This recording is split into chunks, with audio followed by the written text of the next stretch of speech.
नमस्कार, स्वागत है आपका प्राइम टीवी में और मैं हूं आपके साथ स्वप्निल यादव। वक्त हो चला है प्राइम उत्तर प्रदेश का, तो रुक करते हैं यूपी की खबरों की ओर। अयोध्या में बन रहे भव्य राम मंदिर में रामलला के प्राण प्रतिष्ठा समारोह की तैयारियां अब तेज हो गई हैं। वहीं राम भक्तों के 500 साल के इंतजार की घड़ी भी अब खत्म होने वाली है। 22 जनवरी को अयोध्या में होने वाले प्राण प्रतिष्ठा को लेकर तैयारियां जोरों पर है। इसी बीच उत्तर प्रदेश के मुख्यमंत्री योगी आदित्यनाथ आज अयोध्या जाएंगे। इस दौरान वो राम मंदिर ट्रस्ट के अधिकारियों और स्थानीय संतों के साथ प्राण प्रतिष्ठा समारोह की तैयारियों पर चर्चा करेंगे। मुख्यमंत्री योगी के कार्यक्रम के मुताबिक सीएम योगी 11 बजे अयोध्या हवाई अड्डे पर उतरेंगे और सड़क मार्ग से हनुमानगढ़ी मंदिर पहुंचेंगे। इस दौरान राम जन्मभूमि में दर्शन भी करेंगे। करीब 2 बजे विकास कार्य, कानून व्यवस्था की समीक्षा करेंगे। यहीं साथ में 3 बजे पदाधिकारियों के साथ सर्किट हाउस में बैठक भी करेंगे। दिल्ली एनसीआर सहित पूरे उत्तर भारत में शीतलहर का कहर जारी है और कल दिल्ली एनसीआर की बात की जाए तो मौसम सबसे ठंड दिल्ली एनसीआर में रहा। मौसम विभाग के मुताबिक आज भी सर्दी की स्थिति जैसी ही बनी रहेगी, जैसी पहले बनी थी वैसी आज भी बनी रहेगी। अधिकतम और न्यूनतम तापमान 15 डिग्री और 7 डिग्री के आसपास बना रहने का अनुमान है। इसके साथ ही उत्तर भारत के कई इलाकों में हल्की बारिश होने की संभावना भी बनी हुई है।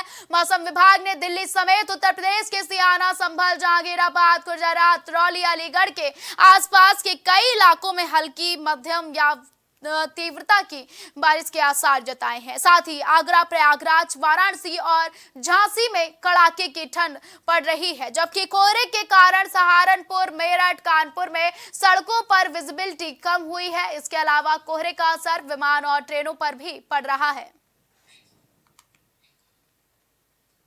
बहराइच में नवागंतुक पुलिस अधीक्षक बिंद्रा शुक्ला के कार्यभार ग्रहण करने के बाद अपनी उपलब्धियां गिनाई हैं और उन्होंने मीडिया से बातचीत करते हुए कहा है कि बहराइच की पुलिस एक संवेदनशील, निष्पक्ष और तत्परता से कार्रवाई करने वाली पुलिस है और आप ये जान जाएंगे और जब भी कोई सही घटना को हो तो तत्काल इसका संज्ञान लेकर उचित विधि कार्रवाई करें ताकि अनावश्यक आरोप प्रत्यारोप के दौर और कानून के दुरुपयोग से बचा जा सके।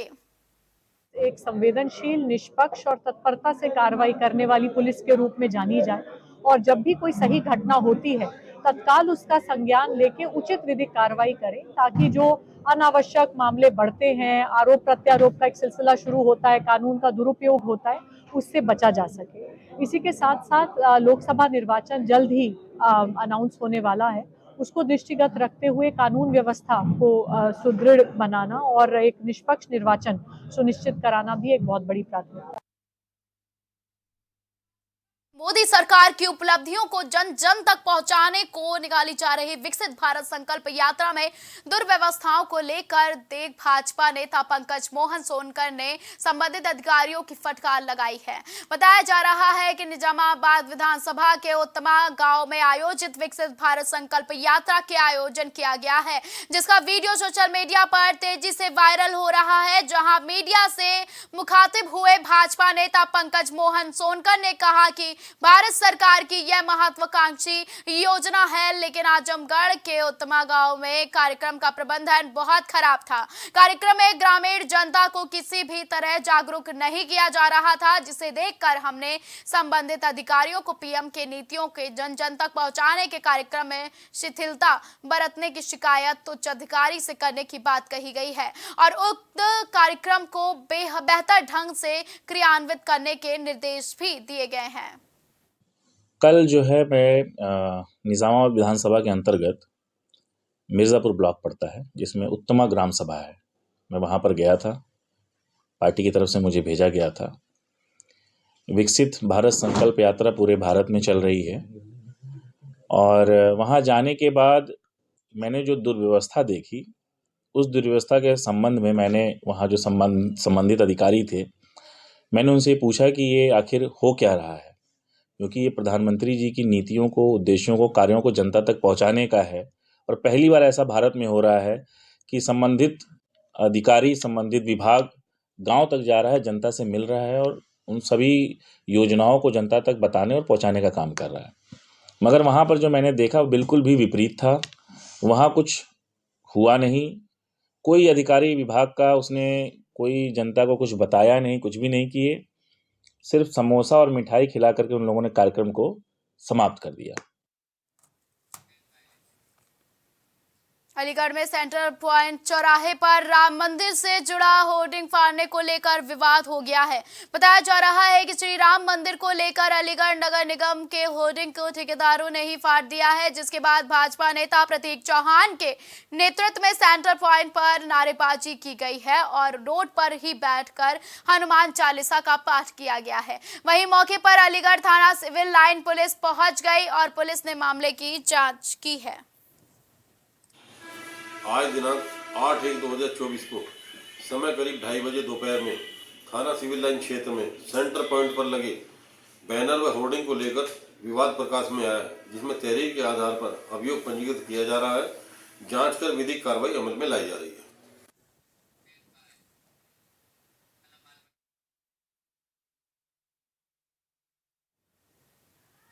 आगरा के थाना जगदीशपुरा क्षेत्र में एक परिवार ने जमीन पर कब्जा करने का मामला सामने आया है, जहां पीड़ित परिवार ने कैबिनेट मंत्री योगेंद्र उपाध्याय के साथ बिल्लू चौहान पर गंभीर आरोप लगाते हुए कहा है कि मंत्री चुनाव कार्यालय बनाने के लिए दबाव बनाता था, जिसके बाद पीड़ित परिवार से फतेहपुर सीकरी सांसद राजकुमार चाहर ने मुलाकात की। साथ ही सीपी ने इस मामले के 4 पुलिसकर्मियों को सस्पेंड किया है और 15 अज्ञात के खिलाफ मुकदमा दर्ज हुआ है। समाचार पत्रों और इलेक्ट्रॉनिक मीडिया के माध्यम से अभी 6 जनवरी को परसों के दिन मैं सुबह दिल्ली जा रहा था, तो मुझे समाचार पत्रों में मैंने जब पढ़ा और उसके बाद देखा कि भाई किस प्रकार से एक पुलिस के थाना अध्यक्ष ने, पुलिसकर्मियों ने और जिन्हें भूमाफिया बोलते हैं, जो गुंडे आताताई अत्याचारी होते हैं, उनके साथ मिलकर एक किसान परिवार को, गरीब किसान परिवार को, कुशवाहा परिवार, रवि कुशवाहा और उनके परिवारीजनों को, उनकी बहन और सबको झूठे केस लगाकर, जिसमें गांजा लगाकर जेल भेज दिया। लोग हैं। कमल चौधरी आज के टाइम में आगरा का बहुत बड़ा बिल्डर है, माना हुआ नामी बिल्डर है और उस पर कई केस पहले से भी मौजूद हैं। आज के टाइम में भी वो बहुत बड़ा एक कहते हैं बहुत बड़ा बिल्डर है, वही इस जगह को कब्जा कर रहा था। जब हमारे रवि भैया और शंकरिया भैया जेल गए, उसके बाद हमारी बहनों को और हमारी भाभी को झूठे दारू के केस में जेल डाल दिया गया। जेल डालने के उपरांत ही दूसरे दिन ही एक रात और एक दिन 24 घंटे यह काम चला। पुलिस वाले बाहर खड़े हुए थे, 2 पुलिस वाले बाहर गेट पे खड़े हुए थे और अंदर काम चल रहा था। अयोध्या में प्राण प्रतिष्ठा से पहले Lucknow police commissioner SB Shirodkar ने लखनऊ में निरीक्षण किया है और अयोध्या जाने वाले श्रद्धालुओं को सुगम यातायात व्यवस्था देने के लिए निरीक्षण किया गया, जहां उन्होंने कहा कि अयोध्या जाने के लिए लखनऊ पुलिस ने 3 रूट तैयार किए गए हैं और तीनों रूट पर गाइड के लिए पुलिस मौजूद रहेगी। औरैया के नगर पंचायत बाबरपुर अजीतमल में देर रात रैन बसेरा बंद मिला, जिसके बाद रैन बसेरे के केयरटेकर दुर्गेश को बुलाकर गेट को खुलवाया गया। साथ ही रैन बसेरे का निरीक्षण किया गया तो रैन बसेरा खाली पाया गया और 10 डिग्री के आसपास टेम्परेचर होने के बावजूद नगर पंचायत ने अलाव के इंतजाम नहीं किए।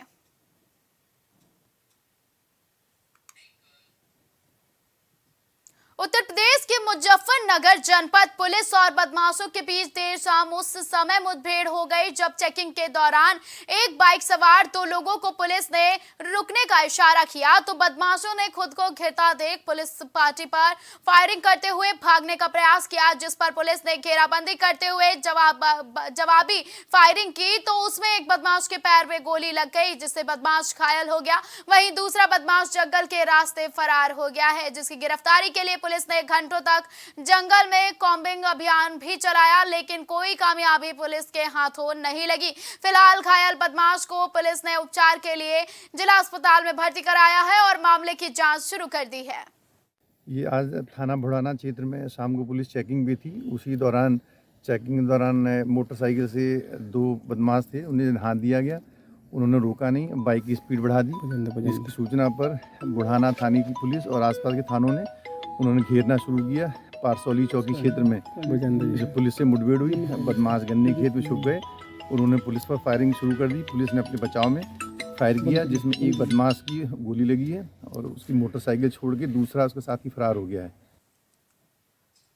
उत्तर प्रदेश की एंटी टेररिस्ट स्क्वाड एटीएस को बड़ी कामयाबी मिल गई है, जहां एटीएस की टीम ने राष्ट्र विरोधी गतिविधियों में शामिल रोहिंग्या घुसपैठियों की मदद करने वाले एनजीओ संचालक को लखनऊ में धर दबोचा है और गिरफ्तार किए गए आरोपी की पहचान पश्चिम बंगाल निवासी अबू सालेह मंडल के रूप में हुई है। आपको बता दें कि अबू सालेह पर एटीएस ने 50,000 का इनाम घोषित कर रखा था और अबू सालेह ने देवबंद के दारुल उलूमा मदरसा से मौलाना की पढ़ाई की है। वहीं एटीएस ने आरोपी के पास से 1 लाख रुपए से ज्यादा की नकदी और 2 मोबाइल भी बरामद कर लिए हैं।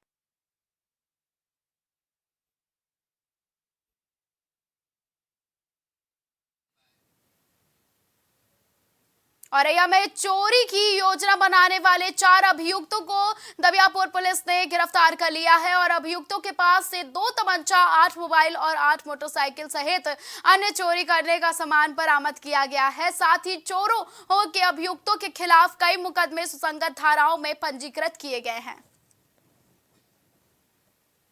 अपराध नियंत्रण के क्रम में जो अभियान चलाए जा रहे हैं विभिन्न, उसमें सभी को निर्देश दिए गए हैं लगातार चेकिंग और गश्त करने के लिए, जिसमें सीओ साहब के निर्देशन में, सीओ सिटी के निर्देशन में प्रभारी निरीक्षक मुकेश चौहान के मुखबिर की सूचना के दौरान इनको एक जानकारी प्राप्त हुई थी कि कुछ चोर टाइप के लड़के हैं, एक जगह एक पल्सर गाड़ी के साथ बैठे हैं और संभवतः कोई घटना कारित करने वाले हैं, जिस पर इन्होंने घेराबंदी करके दबिश दी। तो आज 8/1/2024 को लगभग 2:35 बजे रात्रि की गश्त के दौरान इन्होंने बिझाई नहर पुल के पास से 4 अभियुक्तों को गिरफ्तार किया।